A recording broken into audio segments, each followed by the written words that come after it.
每当进入夏天，蚊子就特别的多，让人特别的难受。那么除了蚊香，我们应该怎样驱除这些蚊虫呢？很简单，我们只需要用一根筷子和一个一次性口罩就能做出来驱蚊神器。快跟着视频来看一看吧。大家好，我是鹏鹏。首先找出一个一次性口罩，像这种一次性口罩，家家户户应该都还有存货吧？但是现在基本上已经很少用了。而今天我们就要把这个一次性口罩给它做成驱蚊神器。那么到底是怎么做的呢？其实非常的简单，只需要再找出一根筷子就能做出来。而筷子每天都会用到它，但是它的使用期一般都在2到3个月，要定期更换。而换下来的筷子，我们就可以把它好好利用起来。首先，我们把口罩从这个位置，没错，就是鼻梁条这里给它剪开，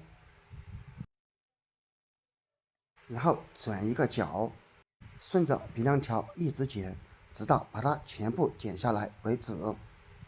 感觉这把剪刀有一点不快，但是剪口罩还是足够了。直到将鼻梁条给它剪下来，像这样就可以了。而剪下来的鼻梁条，我们可以给它取出来，因为它还是有很多的妙用的。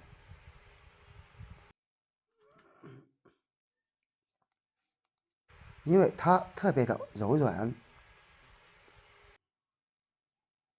比如说家里面的耳机、数据线之类的，随便扔在那里会乱成一团。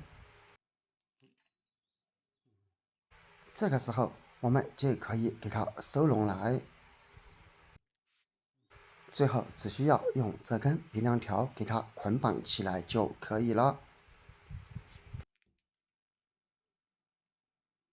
而这样捆绑起来，放在那里看着也比较的整洁，而且下次再使用也非常的方便了。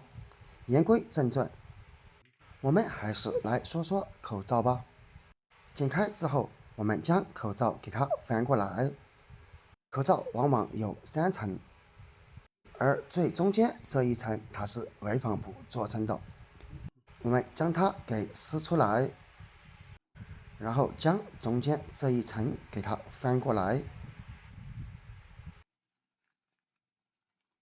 像这样就可以了。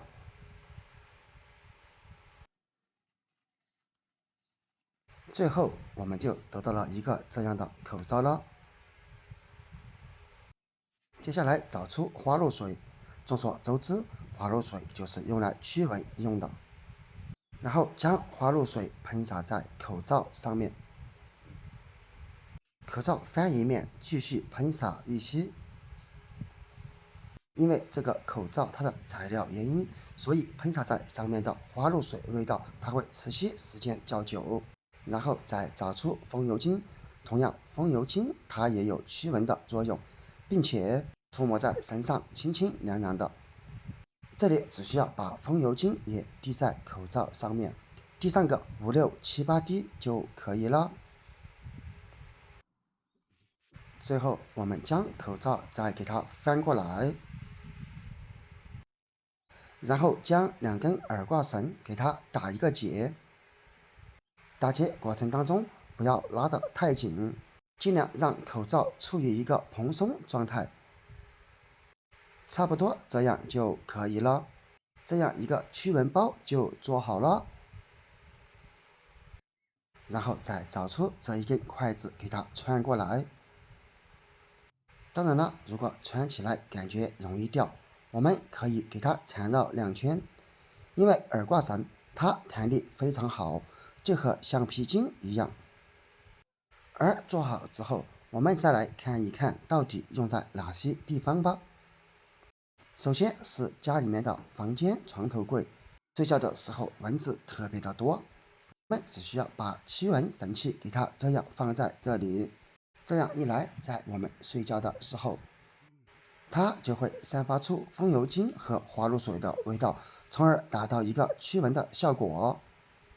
其次，家里面的纱窗，因为有很多的蚊子都是从纱窗这里给飞进来的。虽然说纱窗可以拦截大部分的蚊子，但是也难免有些蚊子从风机中飞过来。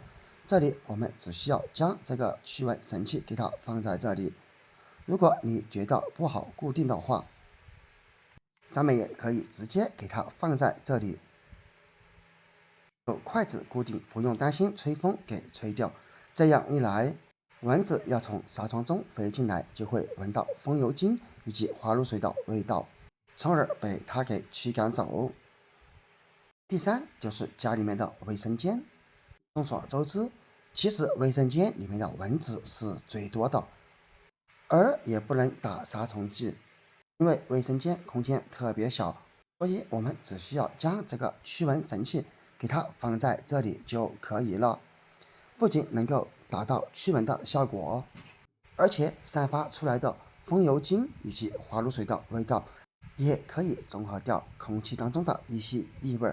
因为卫生间里面一到了夏天，也会产生大量的异味，让人闻着也特别的难受。第四，家里面的门，因为在开门的时候，蚊子也可能从门缝中飞进去。这个驱蚊神器也可以放在门上，我们不用筷子，直接给它取下来，然后利用挂耳绳，我们给它挂在门把手上面。以后不管是开门的时候，或者关上门的时候，它都会散发出风油精以及花露水的味道，从而达到驱蚊的效果。最后就是家里面的电风扇，虽然说电风扇我们打开，但是也不能达到驱蚊的效果，并且天气太热，扇出来的风也有可能是热风。那么怎么办呢？也非常的简单，咱们只需要将做好的这个驱蚊包给它安装在电风扇上面就可以了，也非常的简单，咱们只需要给它拴在电风扇上面就可以了。